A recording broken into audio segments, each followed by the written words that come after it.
Welcome to the next episode in Navigating Your 30s series, where we talk about anything from investing and finances to marriage to kids. And in this episode, we're talking about motherhood, what that looks like in your 30s, and as you transition from just you and your partner to you, your partner, plus a baby or babies.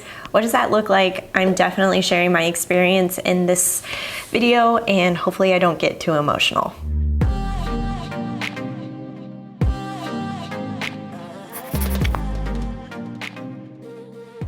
Okay, so when I'm thinking about navigating motherhood in your 30s, it is just crazy. One thing that my sister actually told me about, she was like, I see a lot of content on social media where moms are talking about how hard it is to be a parent and how hard it is to be a mother. And she was like, is there anything positive about this whole journey? And of course there is. And I think, sharing not only the hard stuff, but also the good stuff is part of any kind of journey that you might go through. So with my experience, I really wasn't in a rush to have a family. I knew that was always a goal of mine. Way back, in my early 20s, when I was in college, I definitely knew that I wanted to have kids later in life.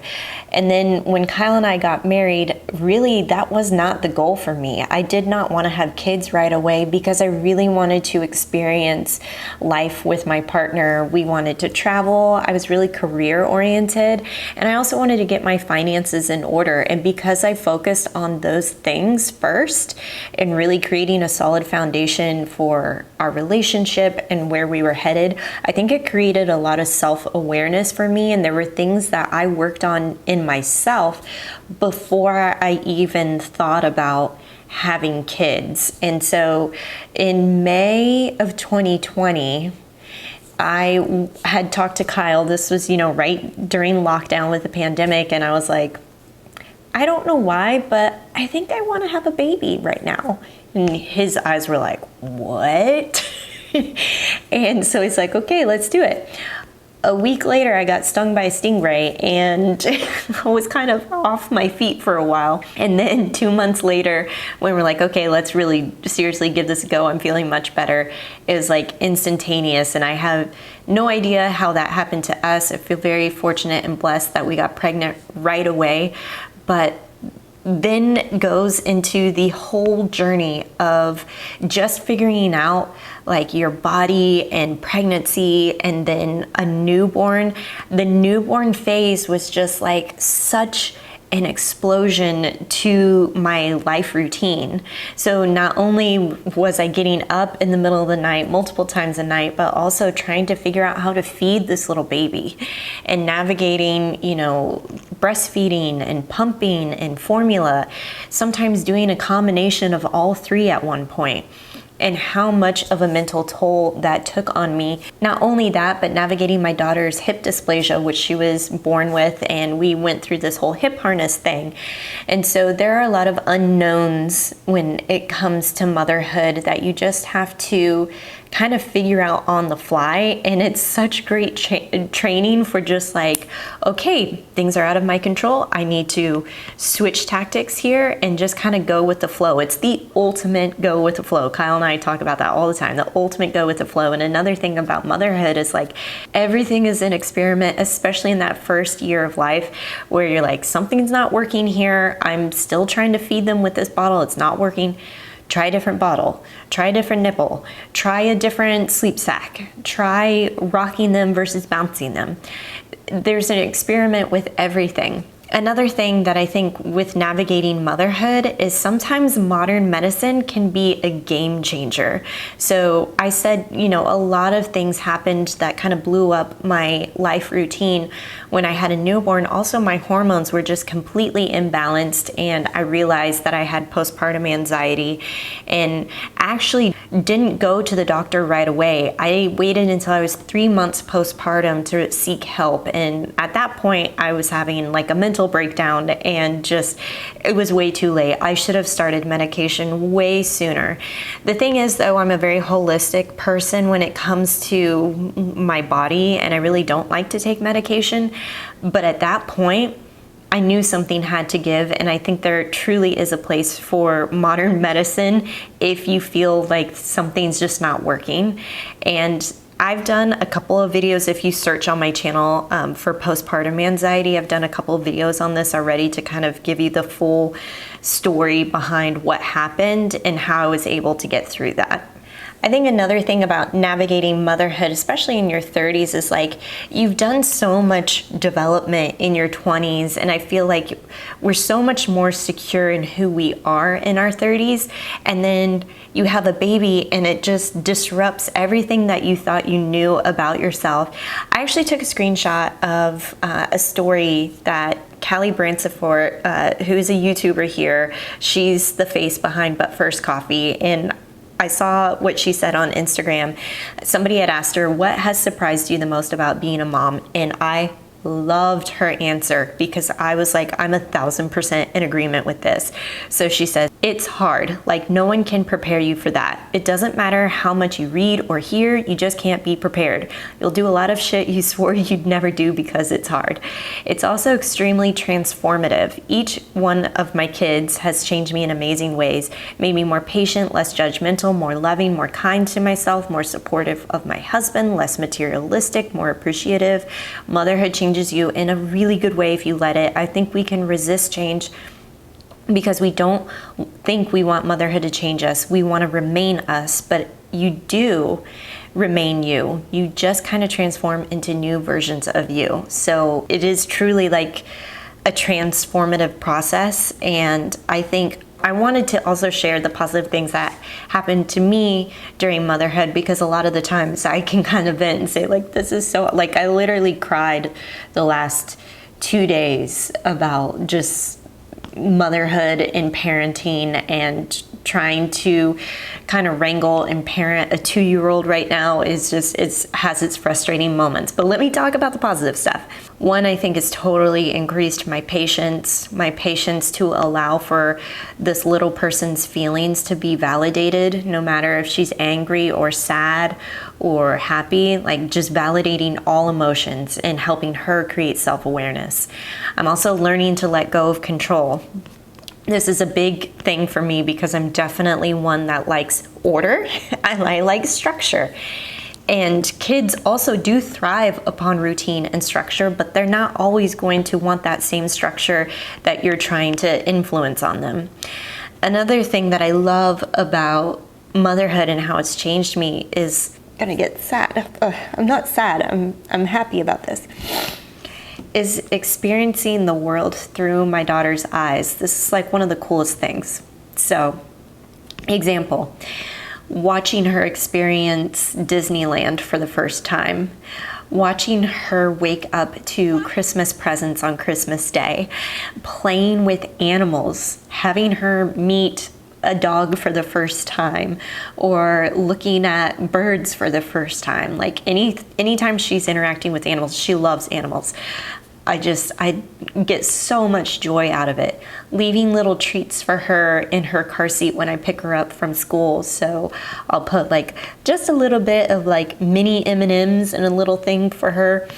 And she just lights up. She's just like, M&Ms, oh my gosh. You know, she's just so happy and excited, and I love that true joy. I love spoiling her in that way. And so it's like this kind of balance between, I want to spoil you and give you all these amazing things, and also I want to teach you patience and discipline and delayed gratification. I want to teach her all those things. And so it's really fun to be like, okay, how do I want to parent you? How do I want to mimic the styles of my parents? And also, how do I want to create my own ways of parenting? What are some things that I would really like to do? And start implementing those things with my daughter. Then there's the financial aspects of motherhood, definitely, of parenthood. in general. Especially that first year, you really don't know what's going to work and what's not, so you end up buying a whole bunch of things. But outside from that, I also think researching the costs of childcare. I've done a whole video on that. If you want to see that, I will link to that up here in the cards, where I talk about the costs of doing a nanny versus taking them to daycare versus staying at home with your child. What are those financial costs of that? What are the emotional costs of that? What are the time costs of that?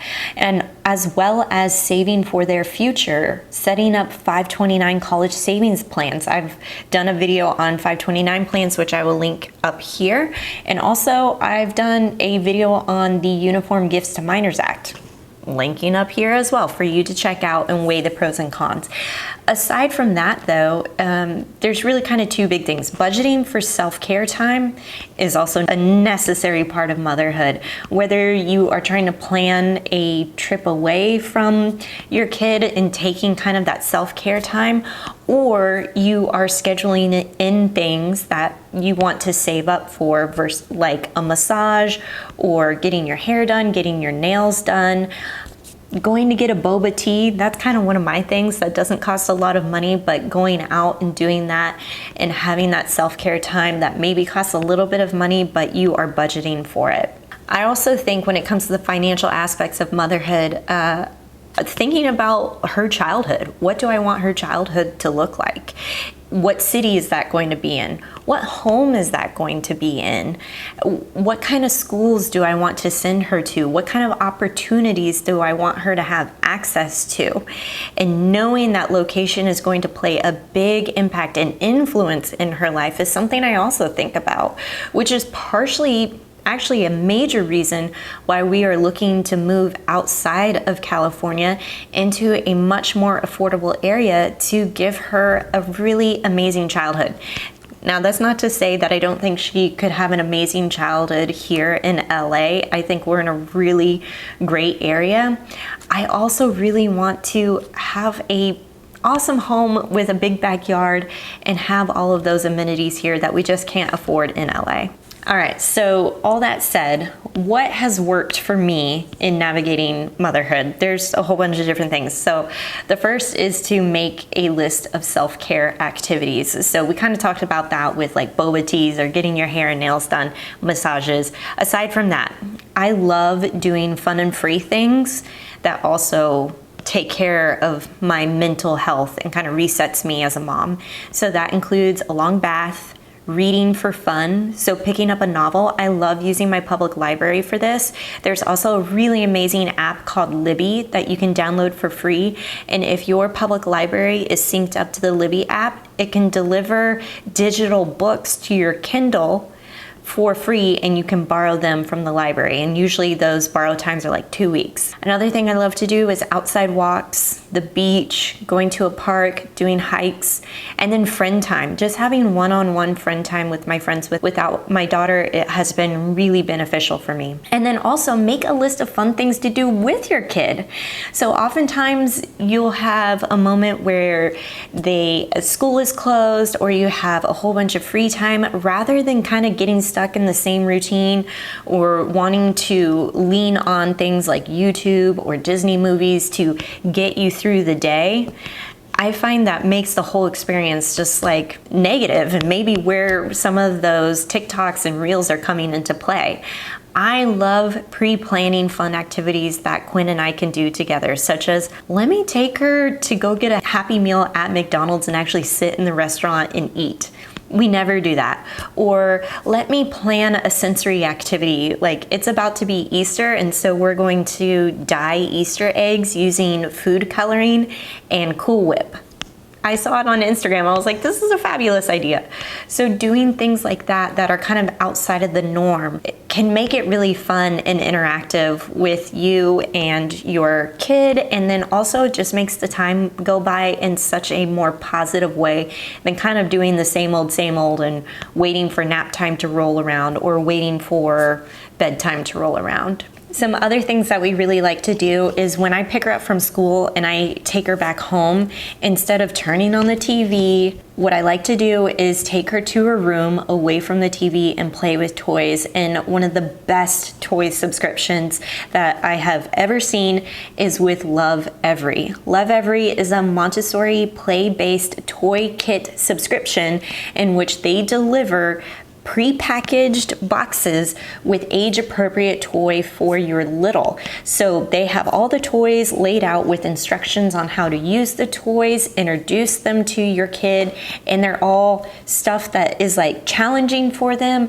also beautifully designed, and stuff that will keep so that you can potentially use it again for a second or third baby. I love these play kits, and I've actually seen ways where we can integrate toys from a play kit where she was younger and reintroducing them when she's older and kind of combining them with other toys. So we've been doing this after school, which has been so great, and I don't feel like she's getting a whole bunch of screen time, rather that we're playing and interacting together and using toys that are helping to stimulate and develop her mind. In fact, if you're interested in Love Every and you want to see, also, side note, they have the most amazing books that are also age appropriate. Right when we were getting around the time of doing her 18-month checkup, we literally got a book in the mail that says like Bea goes to the doctor, like Bea gets a checkup. And I was like, oh my gosh, this is amazing. So every single time right before a doctor's appointment, I would get that book out and read it to her over and over again so that she knew exactly where we were going and that she didn't have to be afraid. They also have potty training books that are like spot on. And the next book that I'm so stoked to get is all about going to the dentist, because now as 2-year-olds, you start seeing a pediatric dentist. So I'm like, these books are great. Like, I love the books. So if you're interested in checking out Love Every, I will leave my affiliate link below for you to check out. This is also a great gift for an expecting parent who is not even sure what to get and they're just overwhelmed. This is the gift to get them. And 2 other things that I really like doing with Quinn that feels outside of my norm but also feels very connected with who I am. I think this is an important part of motherhood, is integrating your own interests and making them activities with your kids. I love cooking and baking, and so now I've incorporated Quinn in that. They have these amazing step stools in which they can climb up and kind of be like chest level with the kitchen countertop, and then we'll bake together. She's actually gotten really good at helping me make scrambled eggs, so she can crack the eggs, she can beat the eggs, and then of course, you know, I'm in front of the stove, she's nowhere near the stove, and so we just kind of do those things together, which is so fun for me because it's a hobby that I really like to do, and then I get to share that with her, and now I'm seeing her pick up an interest in that, as well as taking her to the public library. This is so great, especially, you know, public libraries have kids sections. Let them go through the books. My public library actually has a small aquarium with tropical fish, and she loves going to see the tropical fish. I love books, so this is a great, like, 2 birds, 1 stone situation where I go to the library, I get to check out new books that I want to read for myself, and then I get to take her down into the children's library and she gets to go through the books and see all kinds of fun things. They also have computers that she can play on and interact with, which just not really gets it. She doesn't really get it because she's a 2-year-old, but you know, it's a fun computer with, you know, age-appropriate interactive games for her to try. So I would encourage you, if you're a new mom, to think about what you used to enjoy or what you enjoy without a kid. Now see how you can incorporate your child in that. Another thing, I really love going to the pool and just hanging out at the pool. Take my kid to the pool. Easy. And I was a lifeguard way back when, so I'm like, this is easy. Take her. I've got eyes on her. I know how to save a life. I know how to put her in a life jacket. This is great. This is not stressful for me at all. So always pick the activities that are not stressful for you, but are fun for you that you can incorporate your child in. And last 2 pieces of advice when it comes to navigating motherhood. Mind you, I've only been doing this for 2 years, so I'm not a veteran by any means, but asking for help is crucial, especially in the beginning. I was not good at asking for help, not even asking for help from Kyle. And so now I'm learning to ask for help as much as I need, whether that is in the form of asking a friend or asking my husband, or also hiring help. I've thought about, okay, well, Kyle's going to be on this work conference for a week. Maybe I should hire a mother's helper to help me out for a few hours in between the time that I pick her up from school to the time she goes to bed. Somebody who can help me do the chores, do the dishes while I'm giving her a bath or setting her down for a bedtime routine. I think that could easily go a long ways, knowing that I would need the help later on down the road. Asking for help is crucial. The second thing is find your mama tribe. Find your mom tribe. It could be a handful of people. It could be one person. It could be your mom. Just find your mom tribe. What I like to do is I talk to a lot of my friends who are moms, and I kind of get a feel for what their parenting and their mothering style is. And I'm like, ooh, I like what you're doing there.